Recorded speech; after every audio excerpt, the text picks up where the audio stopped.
It wasn't a hunch. It was a cold certainty. After that strange, quiet meeting with my father Richard and my sister Angela, something felt wrong. I found myself in the secure archives of Archer Digital Ventures, a place I hadn't needed to visit in years. I found it tucked away. A single black folder, no label, no project code. My hands were shaking as I opened it. It wasn't a draft. It wasn't a proposal. It was a finalized, notarized legal document. 100% of the company's voting shares and the title of Chief Executive Officer were being transferred to Angela. My name wasn't in it. Not once. 10 years of my life gone. I received nothing. Where are you listening from and what time is it for you right now? Drop a comment below. I'd love to know who's part of our community. That betrayal didn't just hurt. It felt impossible. It felt impossible because for 10 years I wasn't just an employee. I was the successor. I'm Camille, 32 years old. And for a decade I was the head of strategy and operations at Archer Digital Ventures. That's a fancy title, but what it really meant was that I was the one who made everything work. I was the one who built the entire analytics system from scratch. The system that tracked consumer data and optimized our ad spends. The system that doubled our revenue in 3 years. I was the one who missed my best friend's wedding. I sat in my car in the church parking lot in my bridesmaid dress taking a call with a client because my father Richard had forgotten the meeting. I closed the deal and I missed the ceremony. I was the one who sacrificed my 20s. My personal life was a graveyard of "I'm sorry I have to work" texts. I didn't take vacations. I didn't date. I just worked. And I did it all because of the promise. My father Richard had always made it clear. "One day this will all be yours, Camille," he'd say, putting his arm around me after I'd land a big account. "You've got the head for it. You're the real deal." I believed him. I fueled my life with that promise. It became my entire identity. People ask why I stayed so long, why I put up with the long hours and the missed holidays. It wasn't just loyalty. It was a psychological trap.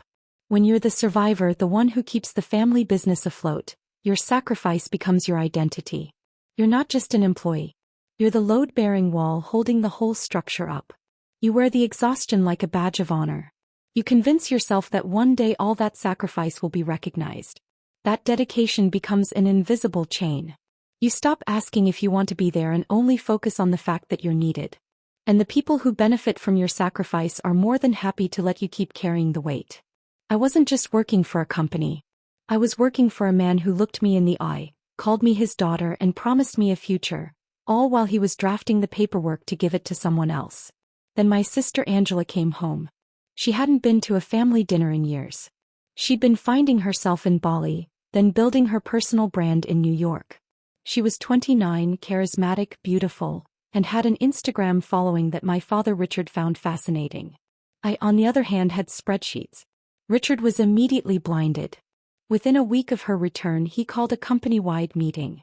He announced Angela was the new CEO effective immediately. He said she had a fresh perspective that Archer Digital desperately needed. Her work started instantly. She changed the company's official font to something more playful. She spent 2 days deciding on a new color palette for the break room. She posted selfies in the conference room with the hashtag #girlboss, and she was gone by 4 p.m. every day. My data-driven strategies, the ones I spent months developing, were suddenly dismissed as too rigid. My projections were ignored in favor of Angela's creative instincts and vibes. I watched my father, a man who built his company on diligence and numbers, suddenly melt in her presence, captivated by her buzzwords.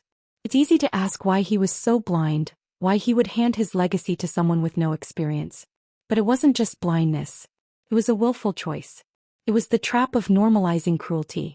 In some families, a toxic system sets in early. They assign roles. There's the golden child, the one who can do no wrong, the one who represents all the family's hopes.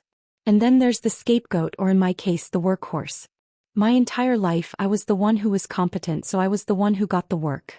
Angela was the one who was charming, so she was the one who got the praise. My father didn't just prefer Angela. He needed her to be the brilliant one. Because if she was the creative genius, then he could justify ignoring my competence. And he needed me to be the reliable workhorse, the one who would just quietly keep everything running without complaint. He wasn't just blind. He was maintaining the system he had created. I was expected to just accept this, to just keep my head down and run the numbers while Angela ran the company into the ground. And then I remembered the Odyssey project. It was my baby, an $11 million campaign renewal for our biggest client, Susan. I had spent the last 6 months building the pitch. It was entirely data-driven, a complete strategic overhaul of her global marketing. I'd finished it 2 months ago, but Richard kept delaying the presentation. Susan's not ready for it yet, he'd said. Let's wait. Now I understood why. He wasn't waiting for Susan. He was waiting for Angela. I went into the server. There was my pitch deck, my data, my entire strategy. And at the bottom of the cover slide presented by Angela CEO, he was handing her my work. He was letting her steal my biggest idea and present it as her own. I stood there in the cold silence of the archive room holding the black folder. I didn't cry. I didn't yell. The person who believed in my father's promises was gone. And this new cold person just acted. I walked out of the office past the front desk and didn't say goodbye to anyone. I drove home in complete silence. That night I sat at my computer. It was 11:03 p.m. I opened my email. I typed in the addresses for my father, my sister, and Wendy, our head of HR. The subject line was resignation. The body of the email was 2 lines. This email serves as my immediate and final notice of resignation from Archer Digital Ventures. My access card and company laptop will be on my desk by morning. I hit send. Then I turned off my phone. A few days passed in silence. I just breathed. Then, as I expected, the panic started. My phone, when I finally turned it back on, was a disaster. Dozens of missed calls. My mother Karen had left tearful, pleading voicemails. Camille, you're tearing this family apart. Call me. Your father is just call me. My sister Angela sent a single text. You're being so dramatic. You're really going to throw a tantrum just because Dad finally gave me a real role. You're overreacting. From my father Richard, nothing. Not a word. Of course not. He was too proud to beg. He expected me to crawl back. I ignored them all. I deleted the voicemails. I blocked Angela's number. Then a call came in from Wendy, the HR manager. I answered. Camille, she sounded relieved. Thank God. Are you okay? I'm fine, Wendy. Just unemployed. She sighed. Listen, I'm not supposed to be telling you this, but they're moving forward with the Odyssey pitch. It's this Friday. Angela is. She's presenting it as her own. I know, I said. The thing is, Wendy lowered her voice. She doesn't understand the data. She's been asking the analysts to make the slides look prettier and simplify the numbers. She thinks the $11 million budget is a suggestion. He's going to crash and burn, Camille. Is that what you want? I thought about it. I thought about the client, Susan. A woman who lived and breathed data. A woman who 3 months ago I'd had a private lunch with. She'd been frustrated with my father's big picture vagueness. And I, in a moment of strategic confidence, had off the record shown her my preliminary data models for the Odyssey campaign. I remembered her looking at my analytics and nodding, a small satisfied smile on her face. This, she had said, is the kind of thinking I've been waiting for. Susan already knew the core of the idea was mine. She knew my mind, my numbers. Wendy, I said, I'm not doing anything. What do you mean? I mean, I'm not going to interfere. I'm not going to save her. I'm not going to save him. I paused and a cold sort of calm settled over me. He wants to be CEO. Let her be CEO. I didn't need to set a trap. My father and sister had already built it and Angela was about to walk right into it. I didn't have to be in that boardroom on Friday. I could picture it perfectly. I knew Angela. I knew Susan. And I knew my own data. Angela would have walked in with that effortless confidence, probably wearing some designer outfit that costs more than my first car. She'd charm the room, smiling, calling everyone by their first name. She wouldn't just present the Odyssey project, she'd perform it. The lights would dim and my slides, my data, my analytics, my strategy would flash across the screen, repackaged in her trendy new sans serif fonts. She'd use words like synergy and brand resonance and creative disruption. She'd talk about the feeling of the campaign, the vibe it created. She would glide over the complex data models, the algorithmic budget allocations, the consumer behavior forecast. She'd treat them like footnotes, hurdles to get past on the way to the pretty pictures. She wouldn't understand that for the client, Susan, the data was the pretty picture. I can see Susan sitting at the head of the table perfectly still, listening patiently. Susan, a CEO in her 60s who built her entire empire on numbers, not on hashtags. When Angela finished her performance, Susan would lean forward, her smile thin. Impressive, creative, Angela. But can you walk me through slide 47 again? The allocation model. Your data suggests a 15% budget shift to programmatic display in Q3, but your projected ROI doesn't align with the consumer acquisition cost. Can you explain the dataset you used to justify that specific percentage? And that's when it would happen.